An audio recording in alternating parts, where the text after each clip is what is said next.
Tapi kan bukan, ternyata kemudian terungkap soal yang jauh lebih serius, walaupun tidak meresmikan, tetapi izinnya itu memang di era Jokowi, dan era Jokowinya modusnya kok mirip seperti Wus gitu ya.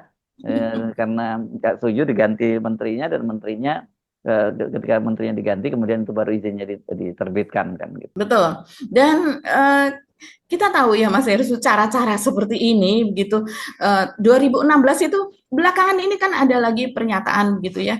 2016 itu Anies Baswedan juga diberhentikan sebagai Oh, Menteri perantannya dari Pendidikan. Menpan Yudi Krisnandi ya, yang di Betul, dan ya. kemudian Yudi Krisnandi yaitu Menpan masa itu tahun 2016 kemudian mengungkap mengapa dirinya diberhentikan bersamaan juga dengan Anies Anies Baswedan. Baswedan dan rangkaiannya juga dengan uh, Jonan begitu. Jadi dicurigai kalau Anies Baswedan itu karena dia memang kemudian berdasarkan surat edaran dari Menpan RB yaitu Yudi Krisnandi ketika itu yang mengatakan bahwa ini dari ASN ini kemungkinan banyak yang ijazahnya palsu begitu. Yang kita tahu memang itu kemudian kan diakui Mas Yesu oleh Betor Suryadi kan, Bambang Betor Suryadi mengatakan bahwa saat itu banyak sekali yang ijazahnya palsu dan sebagainya, yang anggota-anggota DPR, orang-orang partai itu mendaftar untuk menjadi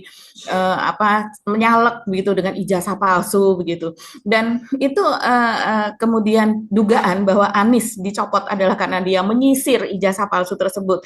Dan itu karena berdasarkan surat edaran yang diterbitkan oleh Yudi Krisnandi. Dan Yudi Krisnandi menerbitkan itu karena dia mengatakan ada teguran dari Jokowi bahwa harus terjun ke lapangan gitu. Jadi memperlihatkan kinerja. Nah, salah satunya implementasinya yaitu dengan mengeluarkan surat edaran menyisir ijazah palsu yang tentu saja itu tidak hanya di pemerintahan pusat tapi sampai ke pemerintahan daerah.